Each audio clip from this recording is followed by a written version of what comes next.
Hey everybody, this is Ari in the Air. Welcome back to the channel. I'm here today to bring you day 2 of my Italy trip. Some amazing action from the other side of the pond. Today I'm going to show you this amazing triple tandem to skydive that we did in Dorf Tirol with the local boys. And I'm going to take you through a cross-country flight that has the best moment of my trip. The absolute best flying moment that I had that totally blew my mind, that I still, watching the footage, I can't believe. And it just makes me fall in love with paragliding over and over again. So I'm also going to give you little tips and tricks that I find through the footage along the way, and hopefully that entertains and educates you. So without further ado, are you ready? Here we go. See ya.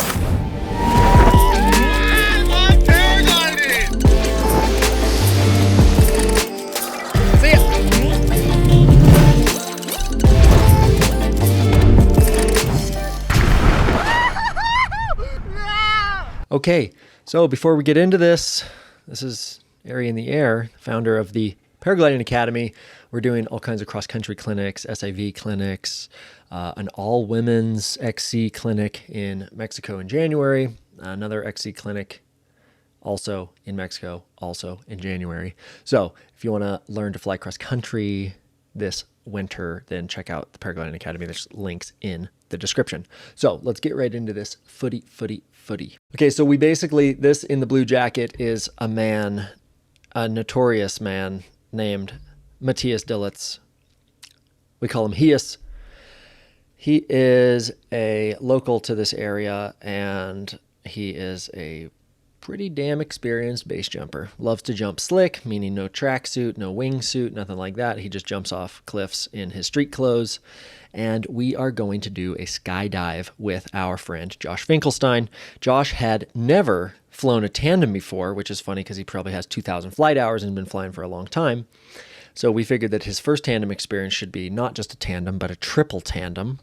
So all three of us are going to launch this tandem. We've basically taken the tram up out of town, which takes us up 750 meters, and then we probably walk up another 350 meters, and we're going to fly out over the landing zone and jump out of the tandem. So we're going to do a forward launch, and I'm in the tandem passenger harness. Matthias has tied ropes to the carabiners, and so he's got this funny system that, you know, as you can see here, he's got an aid ladder that he's going to use to get unclipped from said rope when we're ready to jump. And you're going to see that I get scared. He's very not scared, and let's watch how this happens. This hill is very, very steep. We have very light wind, kind of cross here, so it's a spicy little takeoff, but let's watch how this launch plays out. It's perfect. Okay, now one. How's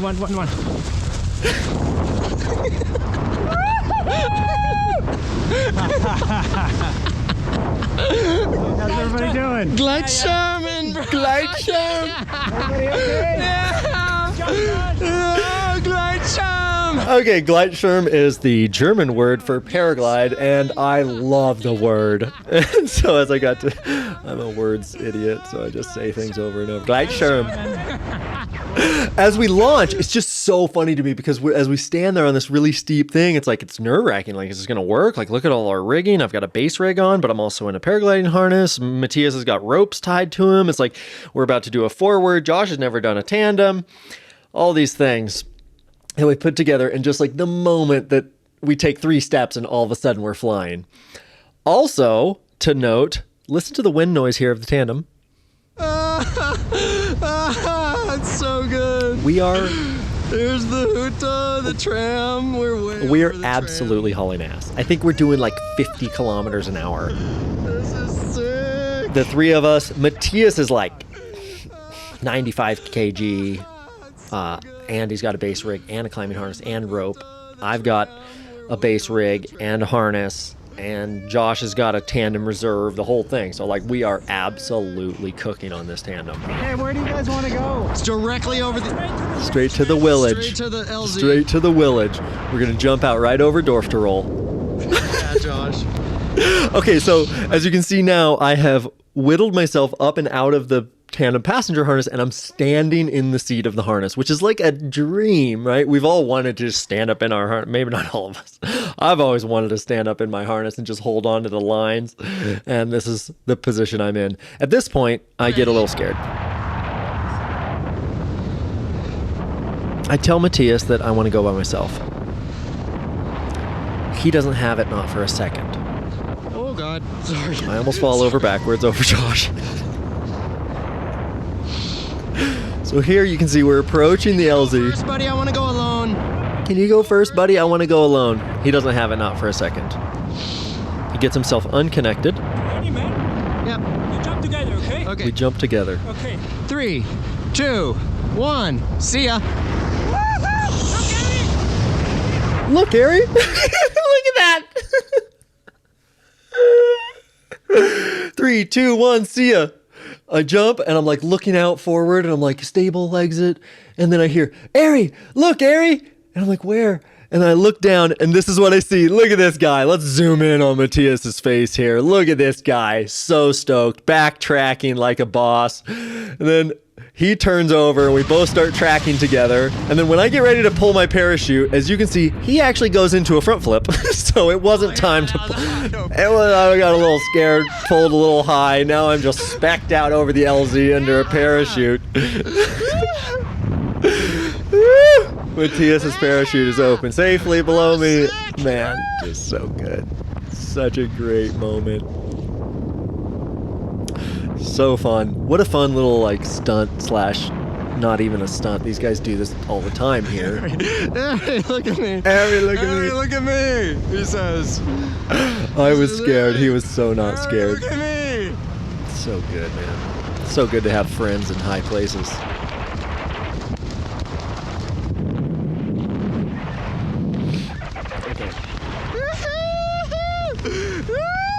Coming into land here. Just elated. Ah!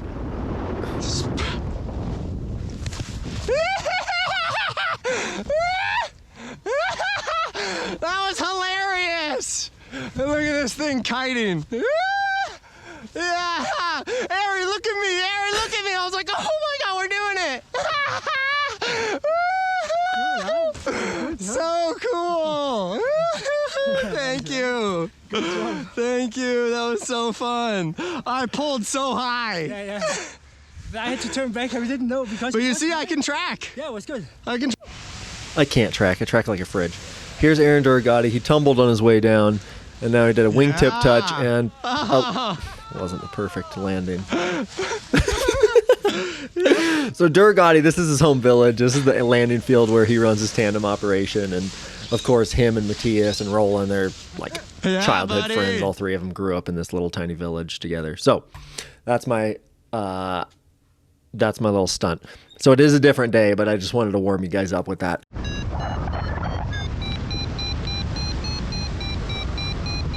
Okay, so this next clip, we're here.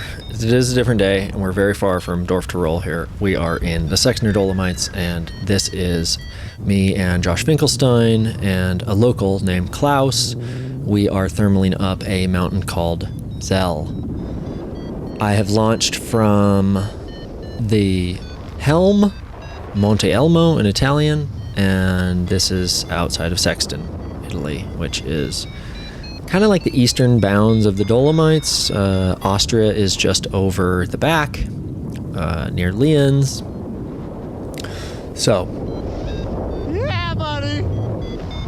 this is Josh and I. We're really getting used to the flying style here in the Dolomites, which is turning very close to the rocks, very close to the hill. He's getting it. He's getting it. Look at him fucking go. Look at him turn it into the wall. And this is just sick. Here, motherfucker. Yeah. That's good advice. Don't throw your reserve here, motherfuckers. Yeah, look at us. Look at us. Woo-hoo-hoo-hoo. I'm just elated. So I've stayed in that thermal. I think Josh and Klaus kind of poked around, but I stayed in just right in the core and just so now I'm on top of the stack. And as I just continue to map the thermal and just move wherever it takes me, I start to climb up past the summit of Zell, which is this mountain that I'm on. 3,200 is this higher peak just beside me, and I am going to climb up onto that. After this, down below this valley that's just directly below us is the Fischental, which I'm going to fly across and onto the Sextner Rotwand after this move. But just staying with it here, being patient, staying with it. When you're in really high terrain like this, sometimes it's best to just top it out, get as high as you can up and over the peaks before you make any kind of move. And this is such a scenic flight that I'm really not racing. I'm really not trying too hard to maximize my climb rate or anything. I'm just trying to stay in the climb. And here, it's a pretty solid bit of it. I think this is averaging something like 3 meters a second. This is the Pustertal, as we're getting view of it. Tal is valley in German, and so all of these are tals. The Pustertal is here, that runs to Lienz from Brunick. Oh, just incredible. Look at this. It's just so scenic as we just get up and over here. Okay. So these guys are going to... Thermaleando. Just elated peak experiences here. So let's go to the next clip. I'm going to push across this col and onto the face of 3,200, which is that summit right there. It's got all these crazy little hoodoo gendarme crag towers on it. Okay, here we are. So now I've pushed across the col and I'm right in front of 3,200. Look, zoom in on those towers.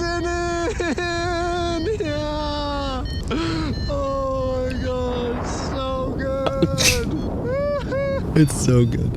It is so good. Just elated here, feeling confident, feeling comfortable, and the confidence and the comfort comes from currency and practice, and I've spent so many years, I'm in my 9th year paragliding, and have spent so much of my time over the last 9 years paragliding, thinking about paragliding, talking about paragliding, teaching paragliding, traveling to paraglide, racing competitions, doing acrobatics. So all those things coming together to feel confident and comfortable in an incredibly exposed but mind-bogglingly scenic place is just peak human experience. All of the work I've put in is here. And then here I mentioned fake thermaling. So I'm not in super strong climb, and I'm just continuing to turn circles, which I'm trying to signal to my buddies, come here, come here, come here, come here, come to me, come to me. Before this clip ends, let me just point out to you what mountain I'm going to fly to next. So this mountain here, this across the Fischtal, this one on the furthest left, this is the Sextner Rotwand, red wall. There's lots of red walls in the Alps, but this one is the Sextner Rotwand. And I'm going to fly across onto the face of that. So now I'm arriving to the face of the Rotwand, and I'm going to fly around the corner and onto the sunny side. Okay, there's people hiking, and give them a little wave. Fly right past the big giant cross, and I'm going to fly around the corner onto the sunny face. I think the wind is at my back right here, and I'm fairly certain that I'm flying into a light lee side, but since it's so sunny and it's so big, and as I come around the corner, I'm just gifted with these giant 4 towers. Look at that. Just incredible. So, like I said, I'm feeling confident and I'm busting coals. So I'm going to fly right towards these towers, through the gap, which is just so fun to be able to play with the terrain in this way. And let's listen here and watch what I do.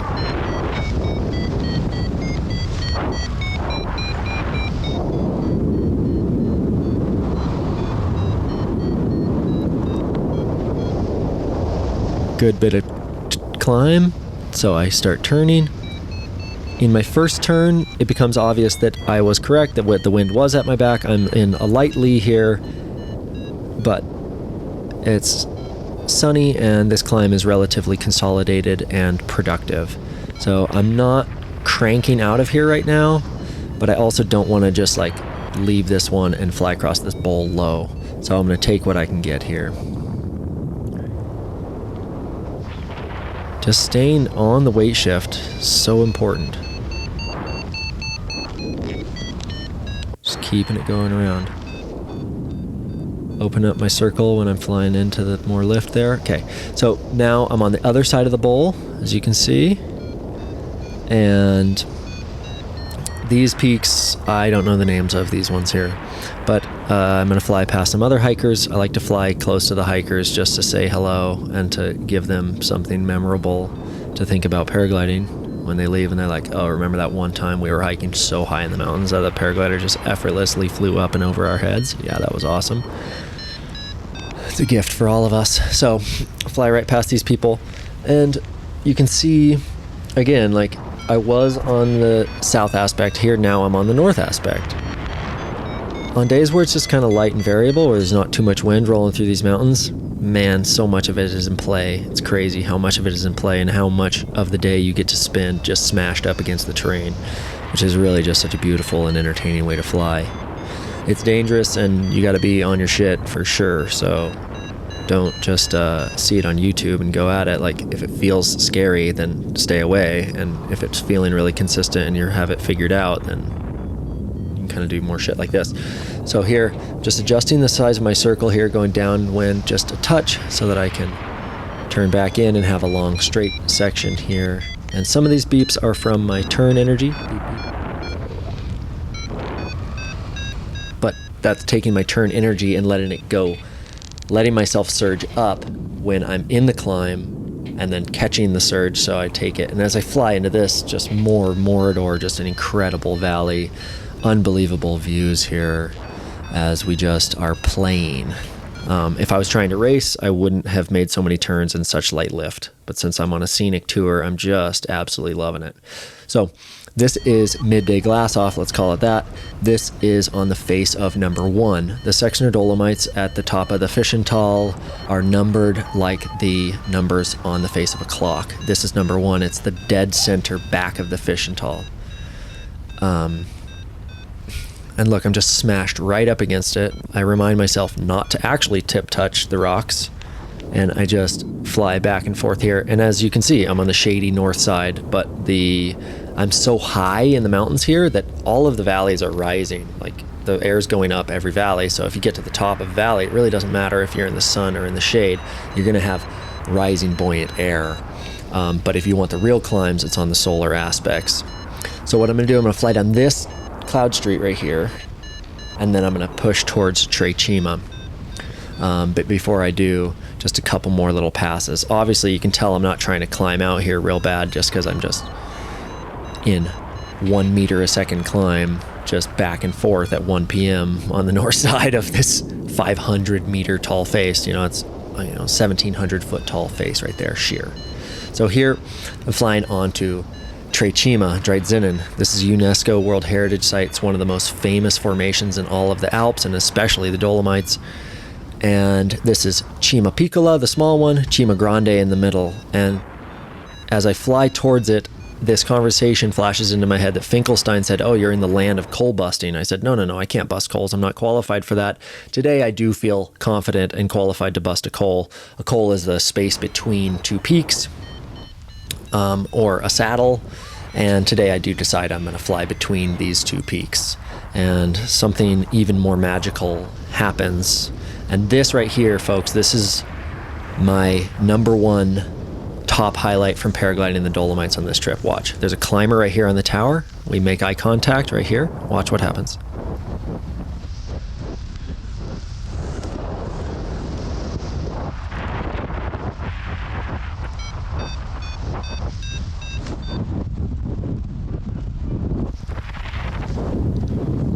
Beep, beep, beep, yes.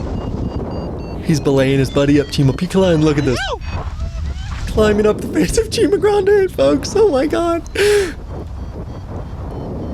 Oh, I've flown past this formation a number of times now, and to climb right up the face of it between the two towers, just mind-boggling.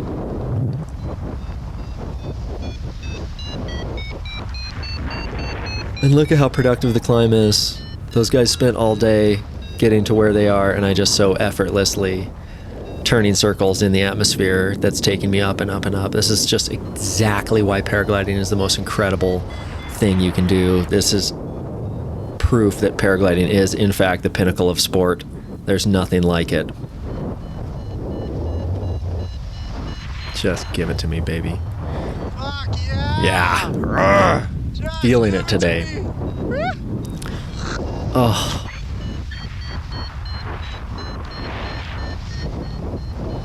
So, I'm going to fly a little bit more. I'm opening my circles so that I'm exploring further onto the true south side, the true sunny side.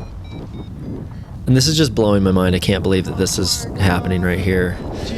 And simultaneously, it's pretty obvious that it would happen right here. It's gigantic rock face in midday in the Dolomites. Of course, it's fire. The climb is getting stronger, more consistent, and I'm opening my circle more and more, and I'm pushing onto the true south aspect above the peak. What's going to happen here is I'm going to climb up to cloud base, and then I'm going to get into the wisps, and something really special is going to happen that doesn't happen in the American West. I'm going to kind of explain to you this experience. But just thermaling up Cima Grande. Thank you, universe and world. Thank you. I love you. So grateful for that experience. Okay, so this next clip that's coming up, it's going to start in the clouds. Let's pause it for just a second here. So I am at cloud base, and I'm approaching the cloud, and I'm leaving the wispy bottom of the cloud. And this shows this kind of skill that I relearned here in the Alps, which is like the threshold at how quickly you have to be ready to turn in tight and strong lift. So listen to the vario.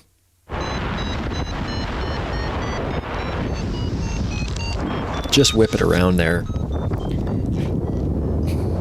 And what you can see, there's this wisp, this little piece of cloud that's actually in the thermal. So what has happened is that the moisture has risen to dew point and it's condensed lower than what is absolute cloud base. So there's this small piece of wispy cloud that is just in the middle of this thermal, and it's just going up and up and up and up with the climb.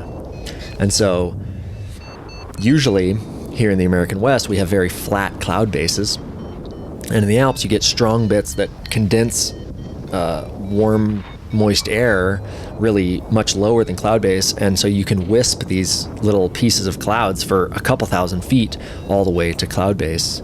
And like I've talked about in my cloud suck videos and cloud flying videos, like cloud flying is illegal and you shouldn't do it.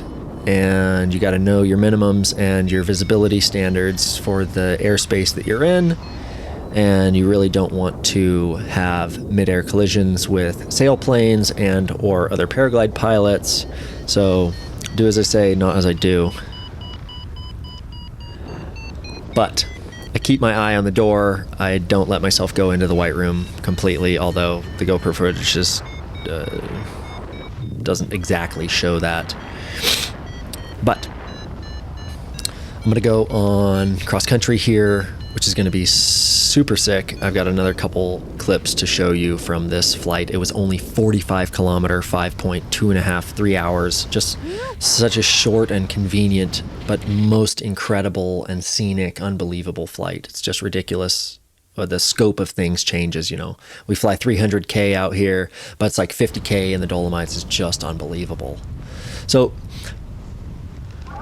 this mountain is all in the shade, the clouds. This is probably 90 minutes from the last clip that I showed you, and things are really developing here. On this trail that's in front of me, there's tourists. They're already got their phones out and pointing them at me, taking pictures. And here I am just trying to fly into these little nooks and crannies. I'm trying to have like the most scenic flight possible. I've already flown over the city of Cortina d'Ampezzo, which is absolutely in the heart of the Dolomites. I'm not even sure what the name of this mountain is here, but there's a big huta up on the col up there, and here I couldn't help but record as I fly past this massive wall. So as you can see, the clouds are developing, and as I turn back facing the east, you'll see over Cortina the size of the thunderstorm that I'm running away from. And basically I'm disappointed that it's overdeveloping as it is, and of course I'm having the thoughts of, ooh, can I outrun it? Can I outrun it? Let's pause it here. As you can see, this big mountain, and at the bottom of the mountain is Cortina d'Ampezzo, and then past it you see this giant cumulonimbus cloud. As I was turning here on the face, I did see lightning, and that was like, oh, it's over, bud. You need to get on the ground. But I did take a couple of turns here recording just to show you what it's like to fly close to the cliff here, how consistent and how beautiful and vertical the climbs are. There's something about rock faces that kind of organize the air a little bit. So, you know, at this point in my trip, I'm pretty used to this kind of flying. But this big cave here, and the texture and the color variegation, everything is just totally stunning, mind-boggling paragliding flight. I land soon after, just around the corner from where you see me flying here, at a place called Lagajoy, which I hadn't been in 5 years, and I actually have a film that I've made on this YouTube channel called Lost in the Dolomites, of this crazy hike that we went up looking for this Via Ferrata, and we got lost, and then it got dark, and we missed the tram down, and we stumble into this huta at the top of the mountain, and we're really surprised to see us and think that we're dead, and I'll link it in the description below. But that's day 2. Incredible. I have another flying day for you. Please, if you'd like to learn to fly cross-country, consider taking a Paragliding Academy cross-country clinic. We are offering a women's-specific XC clinic in Colima, Mexico in January. That's being led by the national champion, Galen, and my friend Sarah Lockwood. And the week after that, I'll be doing a cross-country clinic in Colima myself. So check out the Paragliding Academy. Thanks so much for watching. We'll see you in the next episode.